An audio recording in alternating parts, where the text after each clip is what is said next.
O tema de hoje é a Guerra Fria. Olá, eu sou Marcos Antônio, esse é o canal Verdade que Liberta, e nesse vídeo de hoje irei tratar sobre a Guerra Fria que aconteceu no século XX, o século passado.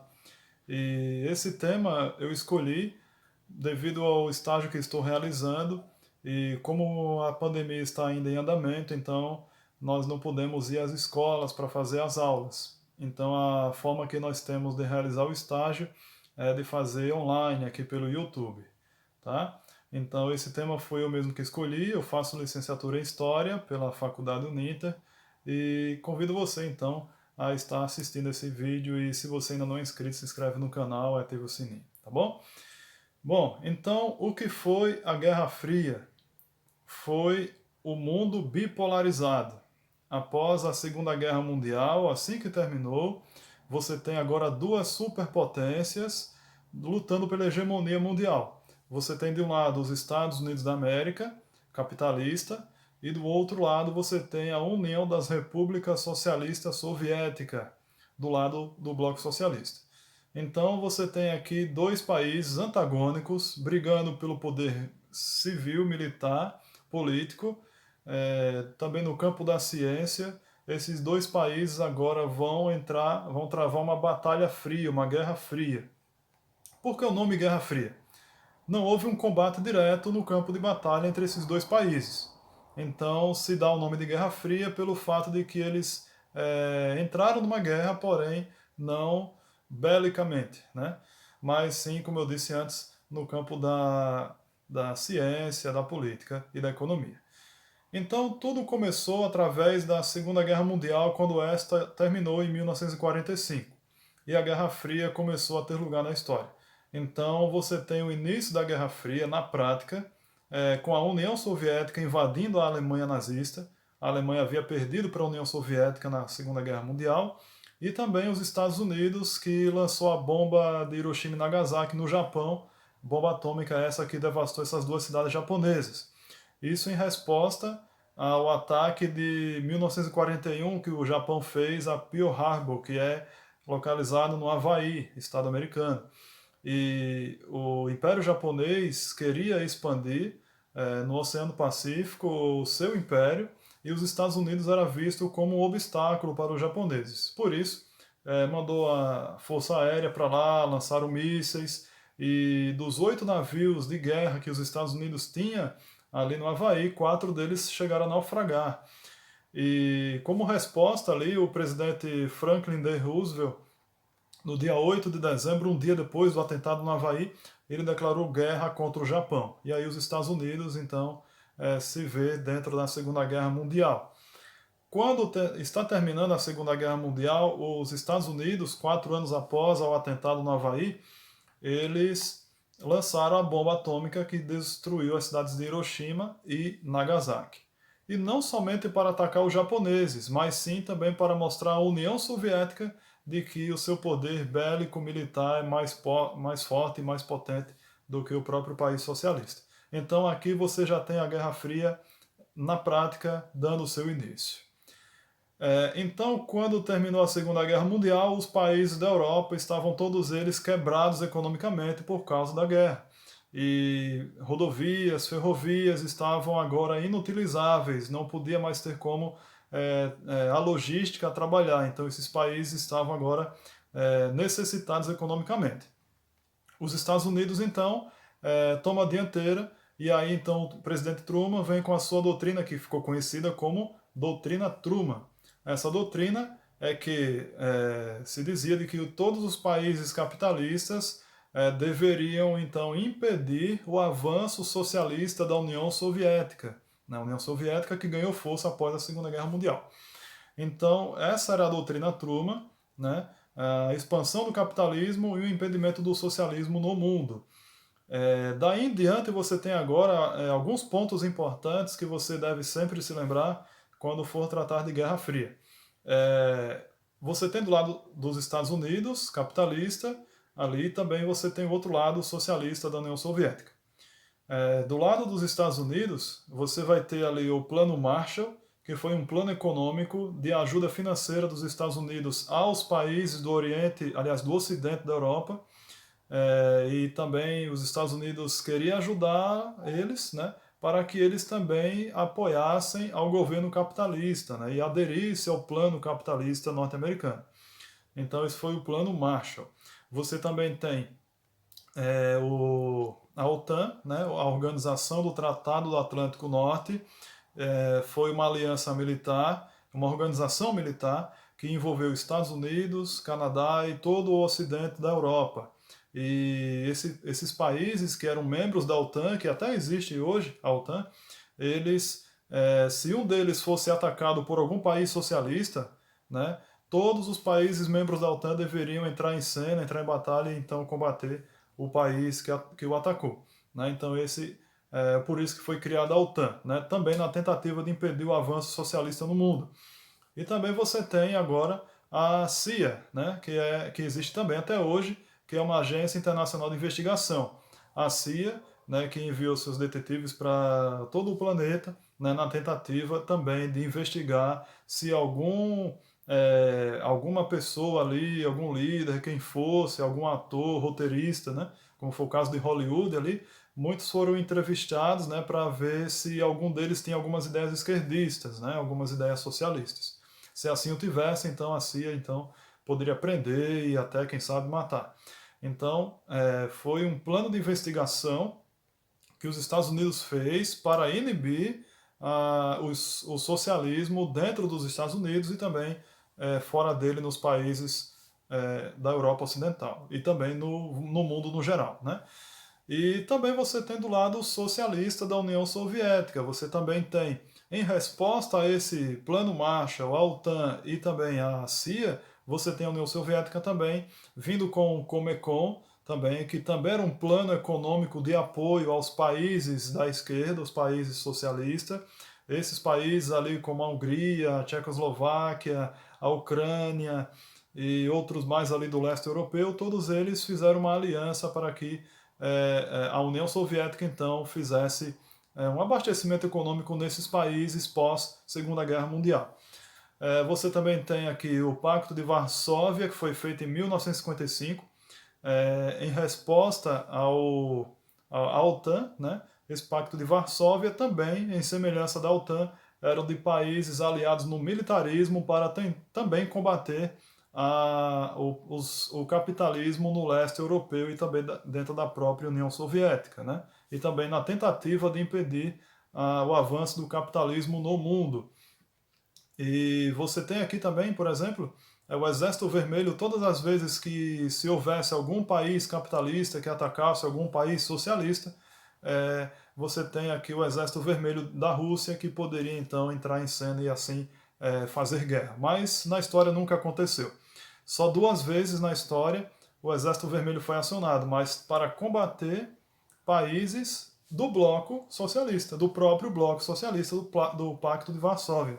Em 1956, você tem a Hungria se revoltando contra os ideais socialistas da União Soviética, houve a insurreição húngara, né?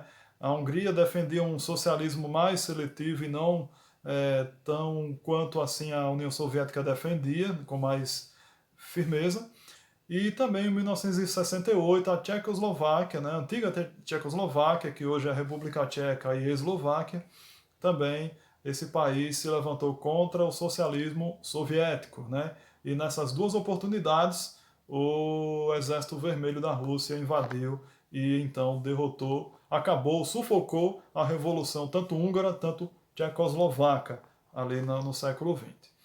Também você tem, né, a Rússia ali, a União Soviética, criando o KGB. KGB também, assim como a CIA, era uma agência de investigação internacional, uma companhia de investigação internacional. Então a KGB, por exemplo, enviava detetives até dentro dos Estados Unidos, então para coletar informações do país e levar para os russos ali o que os Estados Unidos fazia ou pretendia fazer e também tentando inibir o capitalismo no mundo. Então veja bem, tudo isso é importante para que nós entendamos o contexto da Guerra Fria. E os Estados Unidos tomou a dianteira, a União Soviética foi em seguida para tentar combater, certo? E aí então qualquer país no mundo que fosse escolher ou o lado capitalista ou o lado socialista, já simultaneamente automaticamente estaria se colocando contra a um desses sistemas de governo. Se, por exemplo, um país aderisse ao sistema capitalista, automaticamente ele estaria contra o socialismo ou vice-versa. Então era um momento de muita tensão, era um momento de muita insegurança no mundo, e até porque as pessoas elas imaginavam que ali estaria perto de acontecer uma terceira guerra mundial. Houve uma primeira, houve uma segunda, e diante da Guerra Fria, do contexto ali, a população mundial se viu numa situação em que a qualquer momento a terceira guerra mundial poderia eclodir, mas nunca aconteceu. Até historiadores falam que a terceira guerra mundial já foi a Guerra Fria, né? Então não foi um conflito armado diretamente entre Estados Unidos e União Soviética, mas sim no contexto da ciência e da política e do militarismo, né? E da economia. Pois bem, então, falando assim desses assuntos, então a gente percebe que não houve um conflito direto de Estados Unidos e União Soviética, mas houve algumas guerras dentro do contexto da Guerra Fria, em que pelo menos um dos exércitos esteve presente. Por exemplo, na Guerra da Coreia, a Guerra da Coreia aconteceu de 1950 a 1953, a Coreia era apenas um país, era um país unificado. Porém, os líderes do norte simpatizavam com o socialismo. Já os líderes do sul, locais também, simpatizavam com o capitalismo. Então você tem aqui, dentro da Coreia, duas ideias diferentes de visão de mundo, de visão política e econômica. O norte abraçando o socialismo e o sul abraçando o capitalismo. Então o que acontece? Você tem aqui a China já socialista, com a Revolução Chinesa de 49 de Mao Tse-tung. A China começa a ser um país socialista. Né? O nome dela é República Popular da China, mas na verdade não é república, é um país socialista. E agora vai apoiar a Coreia do Norte. E a Coreia começa então a ter conflito interno dentro dela. Começa uma guerra civil, que dura 3 anos. E no final da guerra então ficou decidido que a Coreia do Sul e a Coreia do Norte agora seriam países independentes um do outro. Né? O Sul ficou com o capitalismo, né, que os Estados Unidos apoiou financeiramente, mas não enviou exército lá para guerrear contra os socialistas. Em contrapartida, a Coreia do Norte abraçou o socialismo e a China é quem, então, ajudou ali, ou pelo menos forneceu ajuda, se fosse necessário, num combate com os norte-americanos ali. A China apoiou a Coreia do Norte e também a União Soviética apoiou a Coreia do Norte também. E também um outro caso também na Guerra do Vietnã. A Guerra do Vietnã, que foi de 1959 a 1975. Existia o Vietnã do Norte e o Vietnã do Sul. O Vietnã do Norte, assim como a Coreia, né, Coreia do Norte, era do lado socialista. E o Vietnã do Sul, capitalista. Só que tinha um detalhe que diferenciava da Coreia. Dentro do Vietnã do Sul havia um grupo chamado de Vietcongs, que eram adeptos do socialismo. E no Vietnã do Norte, o socialismo ali queria expandir para o Sul, inibindo o capitalismo, expulsando o capitalismo do país, né, para que o Vietnã fosse totalmente socialista. E tinha um grupo dentro do país capitalista querendo que o Vietnã fosse totalmente socialista. Aí você tem, então, entrando em cena os Estados Unidos, o exército americano, né, a partir de 1963. Os Estados Unidos entram na batalha do Vietnã, só que houve ali muitas baixas no exército americano e os Estados Unidos, em 1973, teve que deixar o país porque os comunistas ali, os socialistas, eram maioria, conseguiram vencer os norte-americanos. Até a história fala que nas florestas tropicais do Vietnã, os Estados Unidos se perderam lá dentro, né? E ninguém sabia se era soldado inimigo ou se era soldado norte-americano. Então, dentro do Vietnã, os Estados Unidos teve muita dificuldade de combater e, infelizmente, ali para eles, né, para os Estados Unidos, eles não conseguiram derrotar a expansão socialista do Vietnã. Com a retirada do exército norte-americano, né, que houve muitas baixas na guerra ali, por volta de 1,5 milhão de pessoas foram mortas nessa guerra, Quando eles retornam aos Estados Unidos, o Vietnã agora assume por completo a ideia socialista de, então, governar o país. Então o Vietnã agora não tem mais Vietnã do Sul e Vietnã do Norte, agora todo o Vietnã, e socialista agora. Né? Então guerras assim. Né? Os Estados Unidos participou do Vietnã, a Rússia participou na Coreia, mas você não tem um conflito direto dos dois países aqui num campo de batalha, mas eles se degladiam em outras áreas, em outros campos. E é onde eu vou falar para vocês, né, da corrida armamentista e também da corrida espacial. A corrida armamentista, a União Soviética saiu na frente, na Praça Vermelha em Moscou, o governo socialista de Stalin ali estava demonstrando todo o poder bélico, todo o potencial militar, demonstrando para os Estados Unidos e para o mundo que eles são fortes, belicamente falando, assim, né? E demonstrando para os Estados Unidos o seguinte: olha, se vocês quiserem entrar em guerra com nós, a gente tem todo o potencial possível para batalhar contra vocês. E era essa a Guerra Fria, um querendo ser melhor do que o outro. Os Estados Unidos não ficou atrás e também investiu pesadamente no ramo do militarismo ali para ter mísseis, bombas e toda a sorte de instrumentos para guerra. Então você tem aqui dois países, né, um querendo enfrentar o outro caso um tomasse iniciativa. Então, se um tomasse iniciativa, as pessoas da época do século XX temiam até por uma guerra nuclear que poderia acabar com a humanidade toda. Porque a Rússia criou uma bomba nuclear.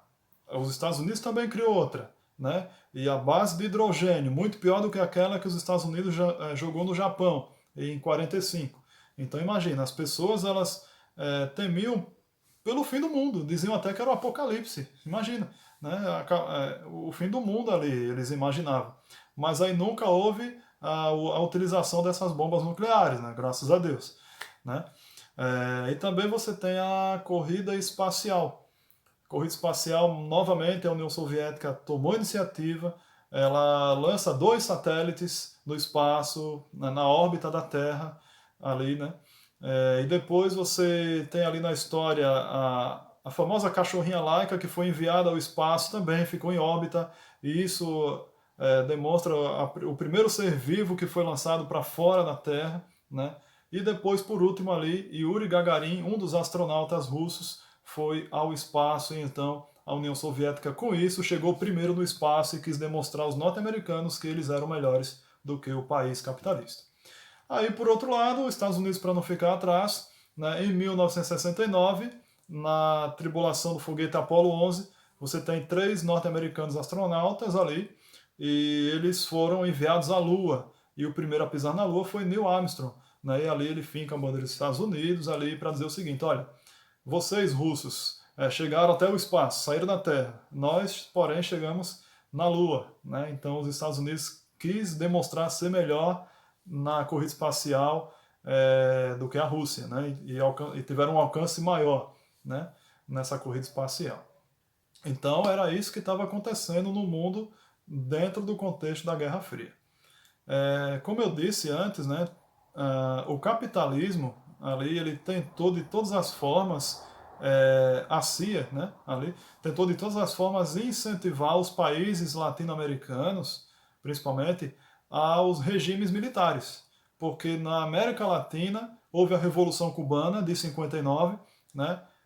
O ditador Fulgêncio ali ele havia tomado o poder, ele era capitalista, já governava Cuba, e Fidel Castro ele conheceu Che Guevara e aí os dois eram esquerdistas, e então eles foram até Cuba e então começaram a invadir as cidades e tomar as cidades de Cuba pela força, e assim chegaram ao poder dando um golpe de Estado e começou a Revolução Cubana.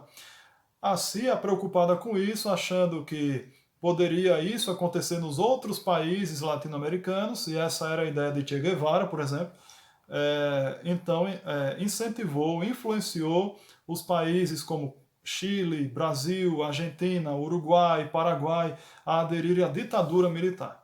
Então, se não fosse o regime militar nesses países, inclusive o nosso, o Brasil, o socialismo tinha tomado a dianteira aqui na América Latina. Certo? Então, era esse o contexto da Guerra Fria. Agora, como que foi o processo de terminar essa Guerra Fria? O que aconteceu? Né? Qual foi o marco histórico para, então, definir o fim da Guerra Fria? Tudo começou com a União Soviética invadindo o Afeganistão.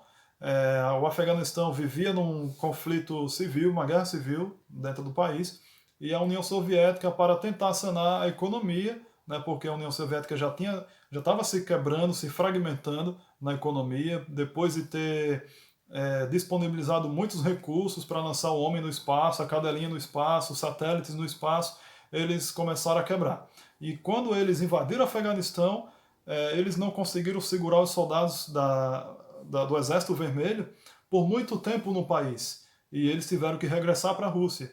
E daí então começa assim um período de iniciativa privada dentro da Rússia, né, pelo presidente Gorbachev.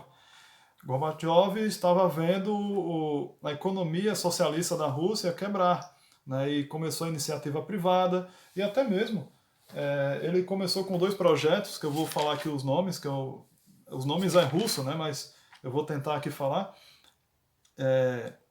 Nos anos 80 ele fez a reestruturação, chamada de perestroika, né, que é a política econômica, ou seja, a permissão de surgimento de outros partidos dentro da União Soviética, porque até então não havia outros partidos que não fosse o Partido Socialista.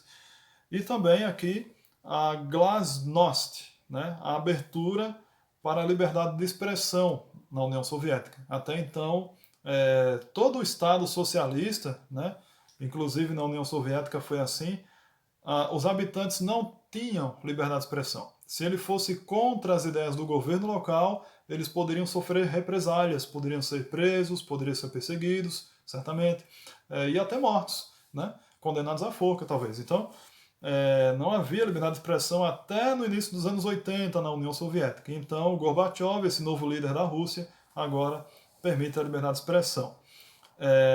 E outra coisa importante, os países socialistas não queriam mais a aliança do Pacto de Varsóvia, não estava dando certo, estava quebrando a economia. Tanto que a Ucrânia, em 91, caiu fora, né? Antes de a União Soviética quebrar definitivamente, desintegrar, a Ucrânia caiu fora desse Pacto de Varsóvia, né? E então a coisa estava piorando para o lado da Rússia, para o lado da União Soviética, e em 1989 aconteceu um fato muito marcante na história secular, que foi a queda do Muro de Berlim, certo? Foi no dia 9 de novembro de 1989. Eu quero mostrar aqui para vocês um mapa aqui. Deixa eu mostrar aqui, ó, aproximar aqui para vocês. Aqui você tem o mapa da Alemanha. A Alemanha, após a Segunda Guerra Mundial, dividida em 4 partes, certo? Na parte laranja você tem aqui a França, na parte verde você tem a Inglaterra, na amarela você tem os Estados Unidos dominando, e na parte lilás aqui a União Soviética, certo? Eram 4 blocos aqui dentro da Alemanha, porém, na verdade, na prática eram 2, porque os Estados Unidos era o cabeça do bloco capitalista no mundo, né? E a França e a Inglaterra também eram capitalistas, porém estavam quebradas, e também esses 2 países estavam sofrendo com a descolonização dos países que outrora pertenciam à França e à Inglaterra, né? Países africanos e asiáticos, certo? E do lado oriental da Alemanha estava a União Soviética dominando. E aqui do outro lado você tem a cidade de Berlim. Berlim, vale ressaltar que Berlim ficava no lado oriente da Alemanha, certo? E aqui é que foi feito o Muro de Berlim, dividindo os 2 lados da cidade aqui, o lado ocidental capitalista e o lado oriental socialista. Então, dentro da região da Alemanha Oriental, você tem aqui um pedaço do capitalismo, dentro do Oriente da Alemanha aqui, certo? Esse muro que foi construído em 1961, certo? Alguns erradamente falam que foi ali que começou a Guerra Fria, não foi. Foi em 1945, pós-Guerra Mundial. E vai terminar em 1989 o Muro de Berlim, mas ainda não terminou a Guerra Fria com a queda do muro. Ela só vai terminar em 21 de dezembro de 1991, com a renúncia do presidente Gorbachev, e assim assumiu o presidente ali, outro presidente chamado Boris Yeltsin. né? E acabou a União Soviética, desintegrou-se a União Soviética, isso foi uma vitória para os Estados Unidos, e então o mundo capitalista venceu, o bloco capitalista. E hoje você pode ver, existem muito mais países capitalistas do que socialistas.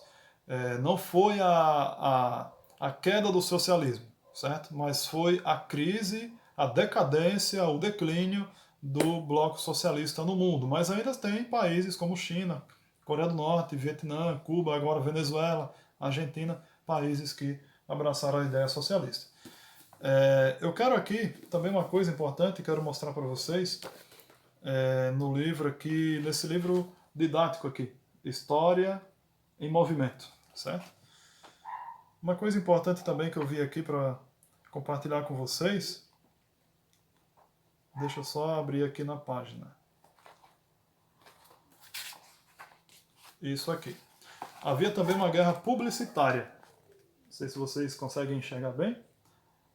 Aqui você tem uma publicidade norte-americana e aqui você tem uma publicidade soviética. Aqui nessa da americana, eles falam que como seria os Estados Unidos se estivessem num socialismo. Ou seja, eles pregavam dizendo que a vida no socialismo é sem brilho, não tem felicidade, não tem alegria, certo? E aqui seria assim os Estados Unidos se fosse socialista, né? E o título é Os Estados Unidos sob o comunismo, certo? Você tem aqui alguns soldados americanos ali, meio às chamas ali, né? Bandeira norte-americana ali ao fundo. No outro lado você tem aqui uma publicação soviética. Aqui uma mãe segurando uma criança, ambos com um sorriso no rosto, e ali o título é União Soviética, viva a nossa pátria soviética, né? E eles demonstram aqui que o lado capitalista é desigual, há ricos e pobres por causa do fornecimento desigual na economia para um país capitalista. Eles também falavam mal do capitalismo e defendiam que a vida socialista era melhor porque era uma vida igual para todos, né? Mas vale ressaltar que o socialismo ele queria a igualdade de todos, né, na camada social, para que não houvesse ricos e pobres e houvesse sim uma igualdade na economia. Porém, sempre vai ter que ter um ali acima para governar. Então, é uma ideia de Estado centralizado, né, em que o Estado, fornece para a sua população, para toda a massa de trabalhadores, de forma igualitária, o que cada um tem de direito, né? Mas na verdade, então, tem que ser sempre alguém ali para estar governando. Então, para terminar a minha aula, eu quero ler aqui com vocês aqui ainda sobre a Guerra Fria, nesse livro aqui, ó, Uma Breve História do Mundo, de Geoffrey Blainey. Ele é um historiador australiano, ele escreveu essa obra, e ele vai falar o seguinte: a exploração do espaço foi um triunfo para os russos e para os americanos, mas no final a enfraquecida economia russa não conseguia financiar os altos objetivos militares e científicos da nação. O custo dos mísseis mais modernos, das enormes forças armadas, da corrida espacial e do golpe sofrido pelo moral nacional, causado por uma guerra frustrada com o Afeganistão, se mesclaram para enfraquecer a União Soviética. Uma economia ineficiente não podia se dar a esse luxo, e assim o padrão de vida da União Soviética ficou bem atrás do da Europa Ocidental. Então, o capitalismo venceu, o socialismo não deu certo, né? E você tem hoje aí uma grande soma de países no mundo capitalistas, né? Até países socialistas têm certas dificuldades de comercializar com os demais países capitalistas. Tá bom? Espero que você tenha aprendido nessa aula de hoje. Muito obrigado pela sua atenção. Deus abençoe. Se você ainda não é inscrito no canal, se inscreve. Se você gostou desse vídeo, que você possa dar uma curtida aí, tá bom? E ative o sininho para que mais notificações cheguem para você, ok? Um grande abraço e fique com Deus.